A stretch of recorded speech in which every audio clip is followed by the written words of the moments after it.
Hi children, welcome back to the next session, the second part of the lesson Introduction to Economics. And the previous session we have learned about what is economic and what is the meaning of economics, and also we were learning about the scarcity and the choice, which are the central problems of economics. And today we are going to learn about the definitions of economics regarding different economists. Different economists have defined economics differently. They are broadly divided into four parts. The first one is wealth definition by Adam Smith. The second one is welfare definition by Alfred Marshall. And the third definition is scarcity definition by Robbins, and the fourth one is growth oriented definition by Samuelson. Now let's learn detail about one by one. So the first one is wealth definition. That is, Adam Smith was of the view that it refers to those goods which satisfy human wants. He says, economics is the science of wealth. And the second definition is welfare definition. That is, economics is the study of man in the ordinary business of life. And according to Marshall, the primary object and end of economics is the promotion material welfare, which is part of human welfare. And the third definition, we are learning that scarcity definition. Scarcity definition is economics is the science which studies human behavior as a relationship between ends and scarce means which have alternative uses,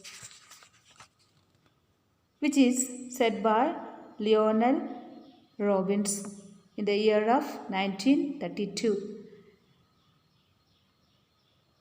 And the economics is the study of how societies use scarce resources to produce valuable commodities and distribute them among different people. That is said by Paul A. Samuelson in the year of 1948. Now let's learn about the meaning of economics.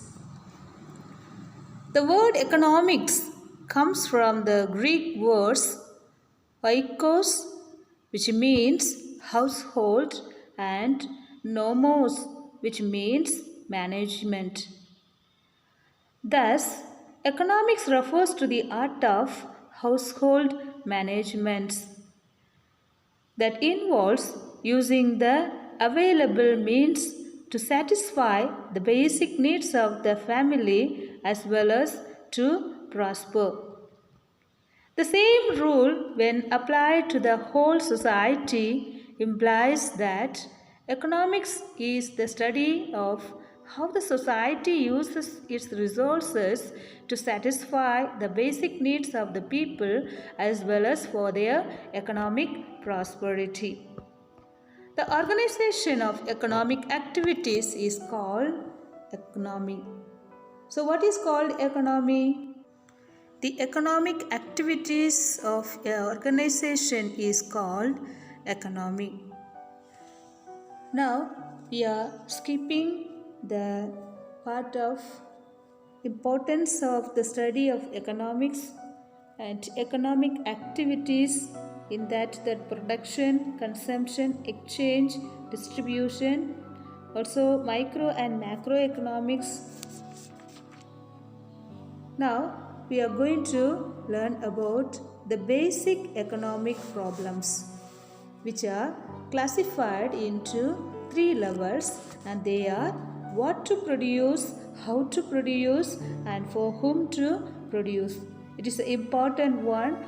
Learn properly.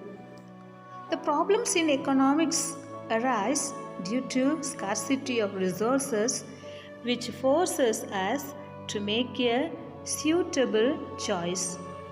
This is both at micro and macro levels.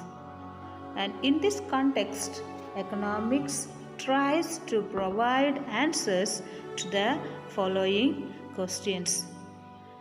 So mainly we are facing economical problem is one is scarcity, another one is choice. So here we are able to decide, and is economic trying us to provide the answers for the following questions, that are what to produce, how to produce, and for whom to produce. So let's learn about what to produce. An individual or a society has to decide about what goods and services to produce. Whether to produce more of food or weapons, agricultural or industrial goods, education or health, consumer goods or machineries.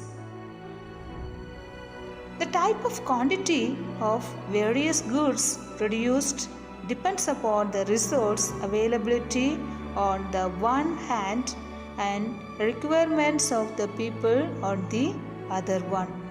So here we have to prioritize which is more important one and which is less important one.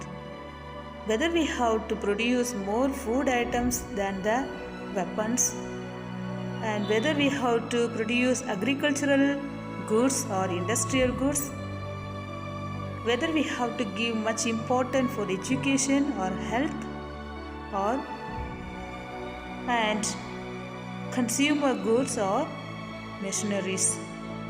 Here we have to prioritize and we have to choose the best one, and for that purpose we have to produce.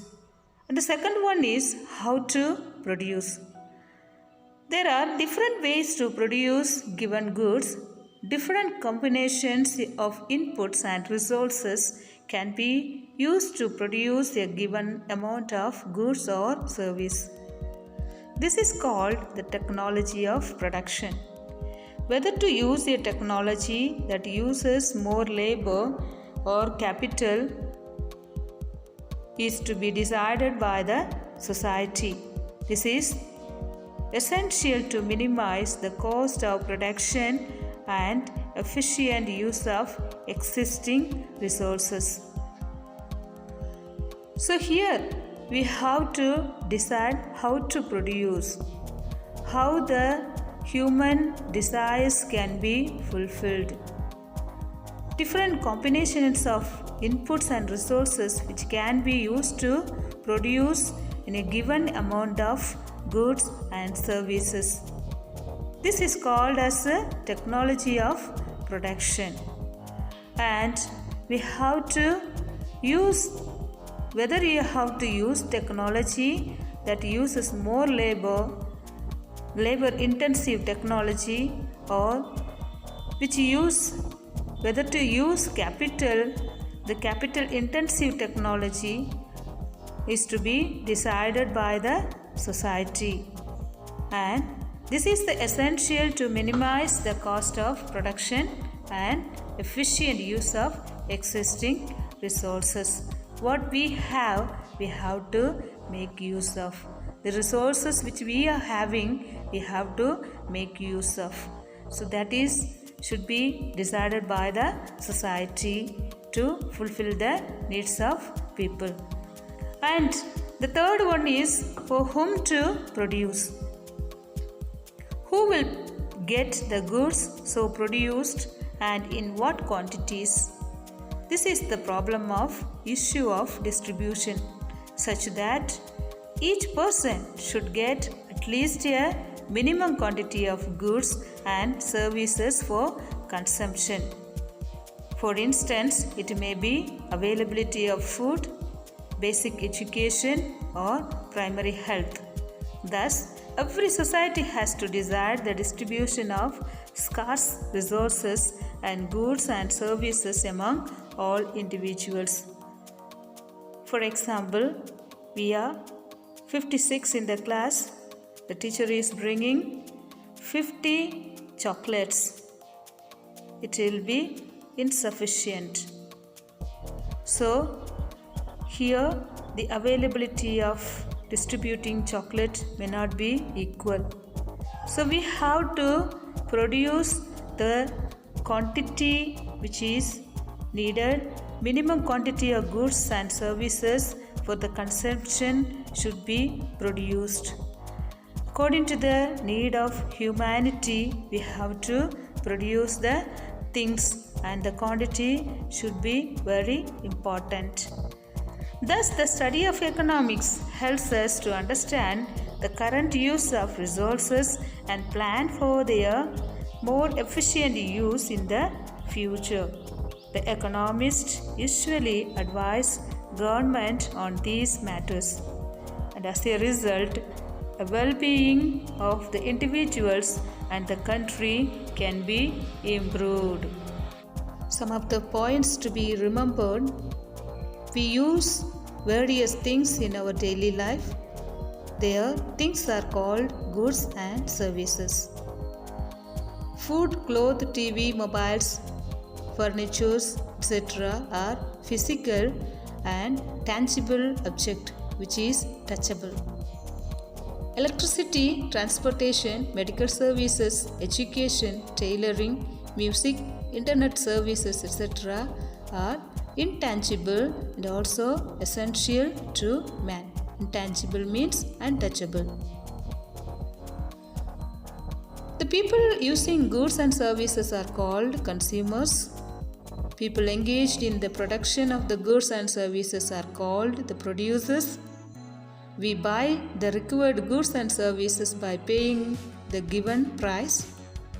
And economics may be described as the study of economic activities of individuals. Economics as a science, it deals with the production, distribution and use of goods and services. Scarcity and choice are basic problems which everyone faces and which are the central problems of economics. Economics is defined as the social science that examines how people choose to use limited or scarce resources in attempting to satisfy their unlimited wants. Economics is the study of wealth, said by Adam Smith, who is the father of economics. And economics is the study of people in ordinary business of life, which is said by Alfred Marshall. Economics is the science which studies human behavior as a relation have between given ends and scarce means which have alternative uses, which is said by Leonie Robbins. And Paul A. Samuelson says economics is the study of how societies use scarce resources, produce valuable commodities and distribute them among different people. The study of economics is very important for the individual as well as to the society. The study of economics is not only enlightening but also profitable, says A.C. Pigon. Basic economic problems are what to produce, how to produce, for whom to produce. In what to produce, we have to decide and choose the best one, which is very, very important. And how to produce, what are the resources we are having, how to make use of it, and for whom to produce is the quantity of the desire of the people. Here we end the lesson, and children, try to read the lesson repeatedly and understand it better way. If you are having any doubts, you can clear out and also read the lesson properly. Thank you. Have a beautiful day.